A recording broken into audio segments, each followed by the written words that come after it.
Приветствую всех любителей футбола. Здесь, в студии Вестника Кавказа, как всегда, Кирилл Немоляев и Гия Саралидзе. И мы будем говорить о самом интересном, что случилось на этой неделе в мире футбола. А интересного было много. Ну и начнем мы, наверное, с Кубка УЕФА. Ну, наверняка уже все знают, как сыграли российские клубы. Я бы сказал, удручающе, если честно. Но уж во всяком случае, мы с тобой, Кирилл, оказались прогнозистами плохими. Мы говорили, что скорее больше шансов выйти у «Зенита» и у ЦСКА, а сейчас после первого матча получается, что как раз наиболее серьезные шансы у московского «Спартака», который одолел «Аякс» на выезде. Это лишний раз подтверждает, так сказать, наше обсуждение в прошлой программе о том, что по большому счету класса, особенно в начале сезона, класс продемонстрировать наша команда зачастую просто не в состоянии. Я бы с тобой не согласился. Не согласись. Я не соглашусь. Видимо, вы, Кирилл, не очень внимательно смотрели эти матчи, потому что как раз по игре и «Зенит», и ЦСКА, особенно там, ЦСКА в первой половине игры, потом они подсели и явно во второй половине уступали «Порто». «Порто» показал, на мой взгляд, себя очень сильной командой. Они сыграли очень хорошо, хотя могли пропустить. У ЦСКА были моменты, и эти моменты надо было реализовывать. Но сил у них явно не хватило, и это, видимо, уже тенденция. Видимо, что-то в подготовке команды не так. Потому что физические кондиции явно не хватает. Это что показал и Суперкубок, когда играли с Рубином, и это показал матч «Спорта». А «Зенит» как минимум должен был сыграть в ничью, конечно. Но такого количества моментов, которое было в выездном матче у «Зенита» с Твенте, конечно, гениально сыграл болгарский голкипер Твенте Михайлов. Просто Николай Михайлов, особенно мяч, который вот после удара ножницами, который он парировал, это из ряда фантастики. Такой, наверное, и везение, с одной стороны, и кураж. Торгобилия такой не было. У вратаря бывает, раза два за карьеру. И вот один... Например, у Диканя. Пришел, да. Например, у Диканя, который, да. И вот на самом деле логика в том, что мы с тобой говорили, она была. И действительно, и ЦСКА, и «Зенит» показали, особенно «Зенит» показался, очень организованный, хорошо играющий, техничный командой. Результат плачевный, 3-0. Я могу понять, при всех твоих рассуждениях, я могу понять, если бы результат был 0-0. Команда много атаковала, не идет мяч в ворота, да. Не идет. 3-0. Соответственно, он не то, что в одни не шел, еще и в другие много очень залетал. Да. Немного, нет, 3 раза. Практически все моменты, когда, даже я бы сказал, это и моментами-то назвать нельзя было, но просто навес, борьба в воздухе, гол. Вполне достаточно для собственно, также забивал Твенте абсолютно так же, как забивал Рубину. Просто как под копирку. Один с дальним ударом, когда мяч отлетел, просто хорошо лег на ногу, и 2 раза просто продавили защитников и забивали головой.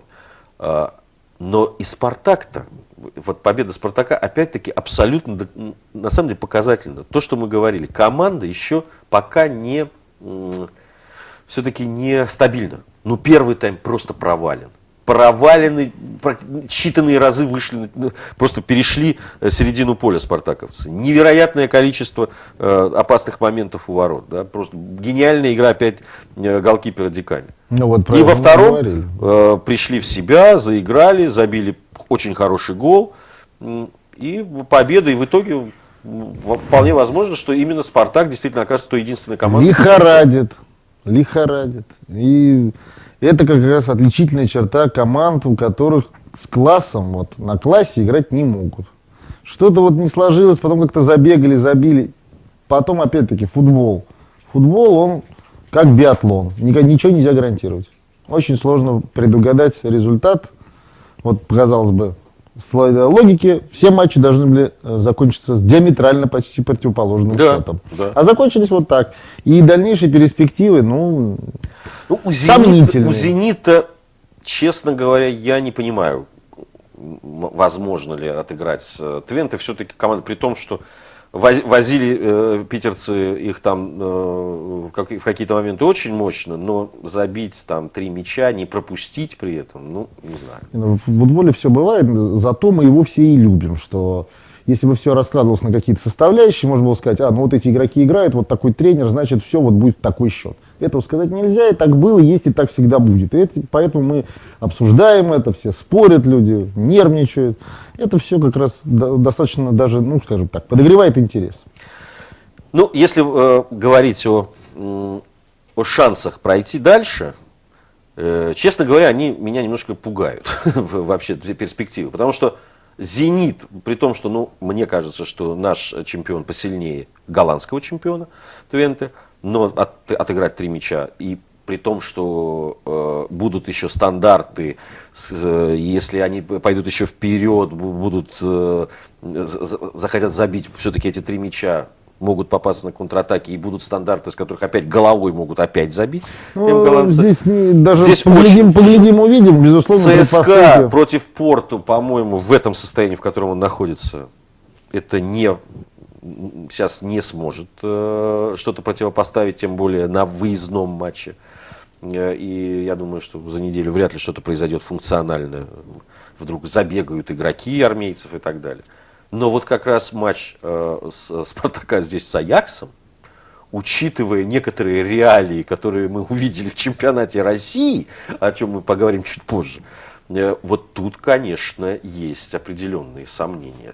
И то есть еще совсем недавно такая радужная перспектива иметь 3 команды в четвертьфинале Лиги Европы, они как-то тают. Я не удивлюсь, если ни одна не выйдет, и скорее все-таки удивлюсь, если выйдет 3. Ну, ты, на твой взгляд, все-таки хоть одна команда, и какая из них, на твой взгляд, имеет шансы? Ну, если судить по силе команды, то «Зенит». Но у «Зенита» при счете 3-0, ну, они достаточно призрачные. У «Зенита» все, наверное, будет зависеть от первого тайма. Условно говоря, если в первом тайме «Зенит» забьет 2 гола, один из которых быстрый будет, то все может быть. Нет, если они в первом тайме забьют 2 гола, пускай они забьют на последней и предпоследней минуте. Но, как правило, команда очень сильно воодушевляется, если забивает быстрый гол. Вот быстрый гол всегда действует. Ага, ведь как люди рассуждают? 3-0, ну тяжко будет, тяжко. Раз, забили, сразу. Значит, можно. Значит, осталось всего забить 2. Вперед. Тут, конечно, есть шанс пропустить. Безусловно, на контратаке, но, тем не менее, люди воодушевляются. Поэтому я убежден, что если в первом тайме «Зенит» забьет, допустим, 2 безответных мяча, скажем, то шансы появятся хорошие. Я тебе могу сказать, если в первом тайме «Зенит» забьет даже 1 безответный мяч, ну, тоже шансы. Мне кажется, что шансы уже будут. Да. Шансы Просто, будут. «Зенит» показал, что, в общем, Твенте им по зубам. Чем быстрее они забьют, если это произойдет, чем быстрее, тем больше шансов выиграть. Ну, а вот шансы «Спартака»? Ну... Мне по-прежнему кажется, что в «Спартаке» просто есть, они в полном служебном соответствии, знаешь, как говорят. То есть, как бы не все на своих местах. Все-таки Карпин, даже по выражению Мостового, ну как-то не планировал себя в роли тренера. И стал тренером просто случайно. Отчасти от безысходной в какой-то степени ситуации. Поэтому говорить о нем как умудренном наставнике, наверное, пока сложно. Поэтому «Спартак» лихорадило. И, видимо, судя по всему, будет лихорадить. Поэтому тут ничего нельзя гарантировать. И, с одной стороны, результат однозначно позитивный. Люди сыграли на выезде с сильной командой. Но после того, как они выступили в чемпионате России, не знаю, сомнения. Ну, о чемпионате России. Тогда, в таком случае, Ростов должен, конечно, выносить Аякс в одну калитку. Как раз о матче «Спартак-Ростов» и о том, что происходило в первом туре российской премьер-лиги, мы поговорим в следующей части нашей программы.